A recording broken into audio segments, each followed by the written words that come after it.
ప్రభునందు ప్రియమైన దేవుని సంగమా, ప్రియ దేవుని బిడ్డలారా, మేల్కొండి. మరి మీ ఇంటి వారిని, పిల్లల్ని మేల్కొల్పండి. దేవుని మాటలు, దేవుని యొక్క వాక్యాన్ని వినండి.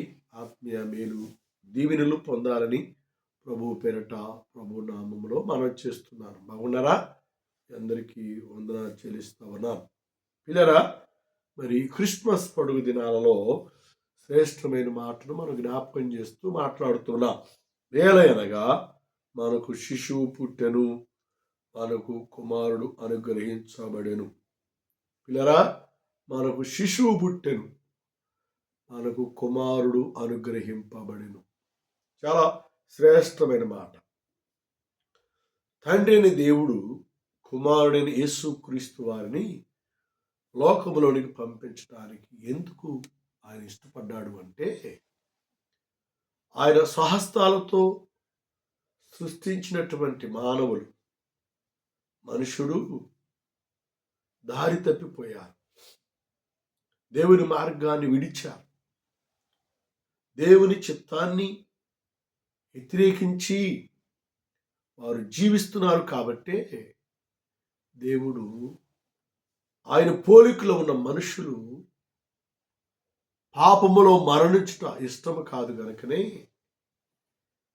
కన్యక గర్భవతి అయి కుమారునికి అంటుంది, శిశువు పుడతాడు అని యెషయా ప్రవక్త మరి యెషయా గ్రంథం 9వ అధ్యాయం 6వ వచనంలో దేవుడు జ్ఞాపకం చేశాడు. నిజమే పిల్లరా, మనకు శిశువు పుట్టాడు. ఎంత గొప్ప ఆనందం అండి, ఎంత గొప్ప సంతోషం. ఈ ఆనందం, ఈ సంతోషం నీకు ఇవ్వటానికే క్రీస్తు పుట్టక పూర్వమే యెషయా ప్రవక్త ద్వారా ప్రవచించిన ప్రవచనం మరి మత్తయి సువార్త, లూకా రాసిన సువార్తలో రాయబడినట్లుగా నెరవేర్చబడింది. నెరవేర్చబడింది. ఎంత గొప్ప బాధ్యత అండి. అది నెరవేర్చబడటానికి కన్యకైనటువంటి తల్లి మరియమ్మ పరిశుద్ధాత్మ ద్వారా గర్భము ధరించి ఇలా నిండు మాసముల సమయాల్లో, నొప్పులు వచ్చిన సమయాలలో యూదయ బెత్లెహేము ప్రాంతంలో సత్రాల దగ్గరికి వెళ్ళి నొప్పులు వస్తూ ఉంటే అందరూ తలుపులో తట్టింది. పిల్లరా, అందరూ గడపల దగ్గరికి వెళ్ళారు. మా కొంచెం స్థలం ఇవ్వండి, కొంచెం స్థలం ఇవ్వండి. ఎవ్వరు అంగీకరించలేదు, ఎవరు కూడా అవకాశం ఇవ్వలేదు పిల్లరా. కానీ దేవుని వాక్య ప్రకారం మనం గమనం చేస్తే తల్లి మరియా ప్రసవ సమయంలో శిశువును భూలోకానికి అందించడానికి ఎంత ప్రయాసపడిందో దేవుని వాక్యం ద్వారా దేవుడు మనకు జ్ఞాపకం చేస్తున్నాడు.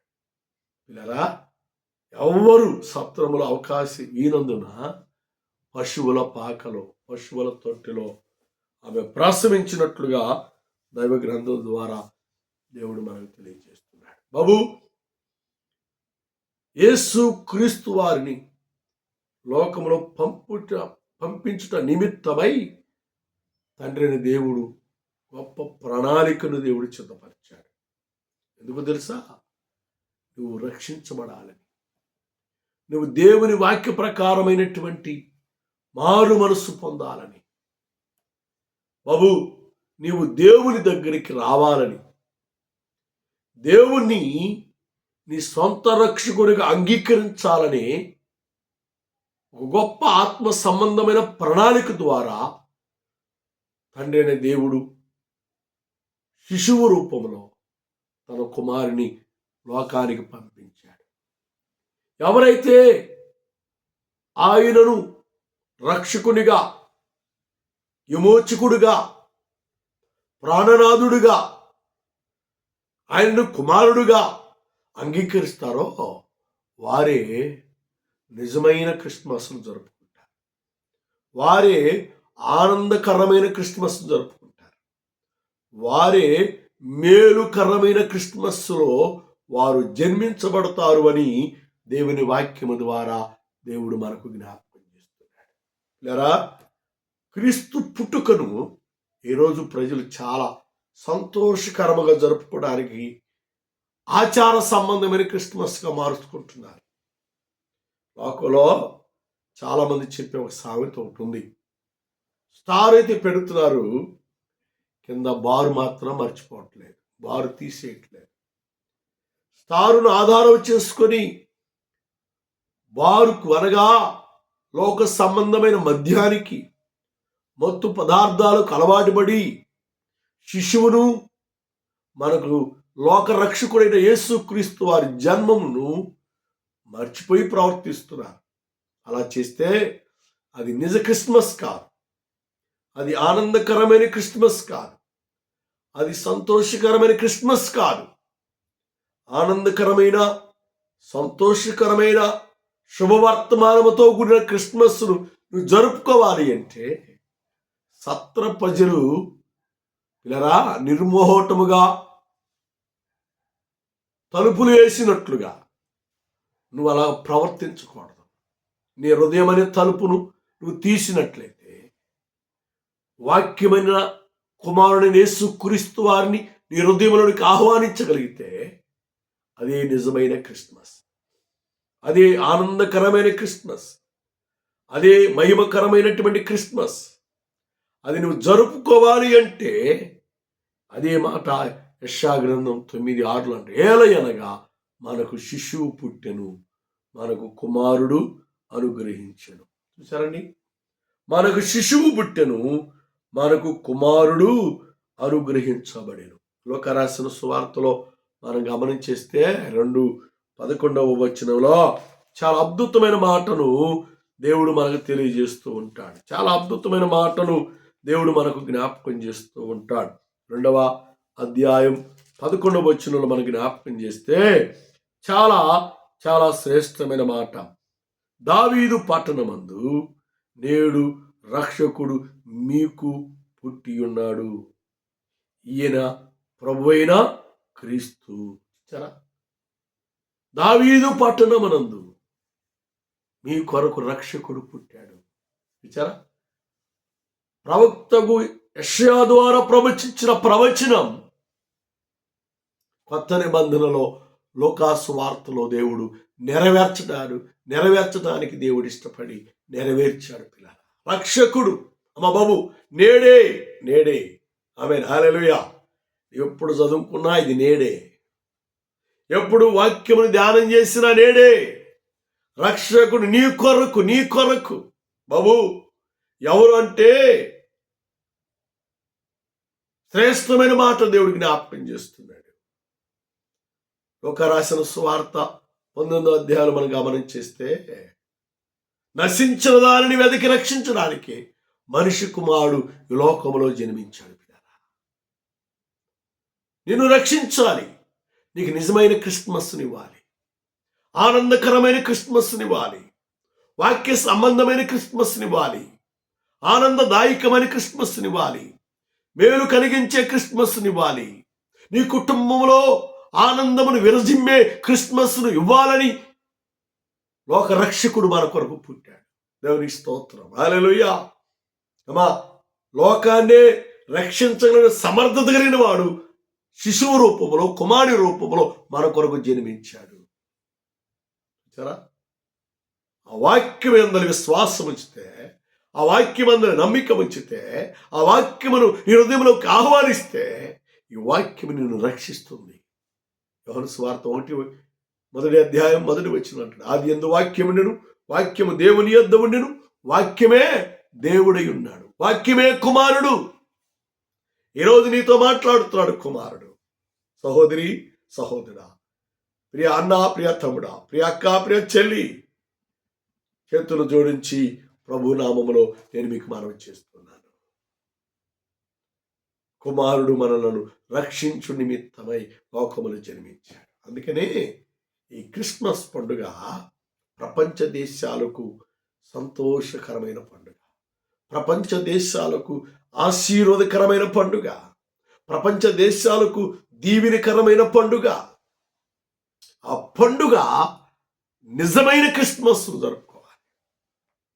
లోకంలో సామెత ఉంది, పండుగ అంట ఇంటి పండుగ, ఒంటి పండుగ, పంటి పండుగ అంట. ఇంటి పండుగ ఏమో ఇంటిని శుభ్రం చేసి రంగులు వేసుకోవటం, ఒంటి పండుగ అంటే మంచి వస్త్రాలు కుట్టించుకొని తొడుక్కోవటం, పంటి పండుగ అంటే మంచిగా వండుకొని తినటం. ఇదే పండుగ అయిపోయింది. ఇది ఆచారం. సహోదరుడా, ఇంకెంతకాలం ఇంటి పండుగ, ఒంటి పండుగ, పంటి పండుగ చేసుకుంటావు? ఎంతకాలం నిజ క్రిస్మస్ను కోల్పోతావు? అలా ఉండవద్దు. నిజ క్రిస్మస్ను జరుపుకోవడానికి నువ్వు సిద్ధపడాలి. నీ జీవితాన్ని వాక్యము ద్వారా మార్చుకోవాలి.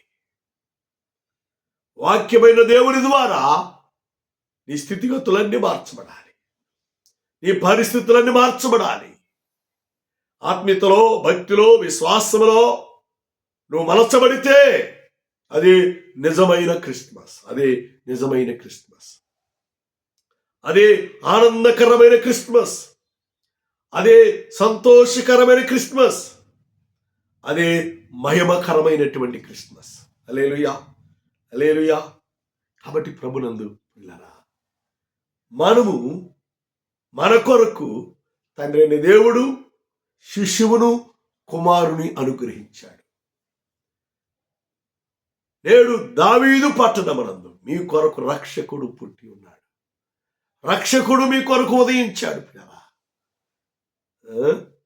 ఈ రక్షకుడే యేసుక్రీస్తు వారు. ఈ రక్షకుడే లోకములో మన కొరకు జన్మించాడు. ఆయనే యేసుక్రీస్తు వారు. దేవుని నామానికి మహిమ ఘనత కలుగునుగాక. కాబట్టి ప్రభునందు పిల్లరా, మనల్ని మనం దేవునికి అర్పించుకుందాం. మనల్ని మనం దేవునికి సమర్పణ చేసుకుందాం. మనల్ని మనము వాక్యానుసరముగా మలుచుకుందాం. వాక్యానుసరముగా మార్చబడదాం. వాక్యానుసరమైనటువంటి జీవితంలోనికి మనం ఆహ్వానించబడితే అది ఆత్మ సంబంధమైన క్రిస్మస్. అది నిజమైన క్రిస్మస్ అని దేవుని వాక్యము ద్వారా దేవుడు మనకు జ్ఞాపకం చేస్తున్నాడు. దేవునికి మహిమ ఘనత కలుగునుగాక. హల్లెలూయా. ప్రియ సహోదరా, సహోదరి, ప్రియ తమ్ముడా, ప్రియ అన్న, ప్రియ అక్క, ప్రియ చెల్లి, ప్రియ యవన తమ్ముడా, మీ జీవితాన్ని ప్రభు కొరకు మలచండి. వాక్య ప్రకారమైన మారు మనసులోకి రండి. వాక్య ప్రకారమైన జీవితాన్ని మరి మీరు కలిగి జీవిస్తే అది నిజమైన క్రిస్మస్ అని దేవుని వాక్యము ద్వారా దేవుడు మనకు తెలియజేస్తా ఉన్నాడు. దేవుని నామానికి మహిమ ఘనత కలుగునుగాక. రక్షకుడు అర్థమైందండి. తండ్రి అయిన దేవుడు కుమారుడైన యేసుక్రీస్తు వారిని రక్షకుడు లోకంలో పంపించడానికి కారణం ఏంటంటే అంతటా అందరూ మారు మనసు పొంది ఆయన బిడ్డలుగా మనము తీర్చబడాలి. అలాగా ఉంటే మనము నిజమైన క్రిస్మస్ను, ఆనందకరమైన క్రిస్మస్ను, మహిమకరమైన క్రిస్మస్ను మనము జరుపుకుంటాం. పిల్లరా, ఆయన రాకడ వరకు ఆనందదాయకంలో మన జీవితాన్ని కొనసాగిస్తాం. అలాగా ఉండి ఆత్మీయతలో నడిచి దేవుని మేలులు, దేవుని దీవెనలు పొందుకోవాలని, నిత్య రాజ్యానికి వారసులు కావాలని ప్రభు పేరట, ప్రభు నామములో మనం చేస్తున్నాం. దేవుడి మాటలు, దేవుడి వాక్యాన్ని మన కొరకు దీవించి ఆదరించి ఆశీర్వదించునుగాక. ప్రార్థించదా.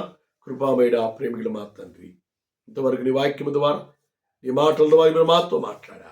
అందుకే నీకు వందనాలయ్యా. ఇంతమైన వాక్యాన్ని నీరుగట్టండి, ఫలింపు దయచేయండి. ప్రతి ఒక్కరు వాక్యాన్ని విని అనేకులకు పారుబడి చేయనట్లుగా, అనేకులు వాక్యానుసరమైన రక్షణలోకి నడిపించినట్లుగా మీరు బలపరచమని, దీవించమని, ఆశీర్వదించమని, తోడుగా ఉండమని యేసును అడుగుచున్నాము తండ్రి. ఆమేన్, ఆమేన్, ఆమేన్. పిల్లరా, మరి సంఘాల కొరకు, పరిచర్య కొరకు ప్రార్థించేయండి.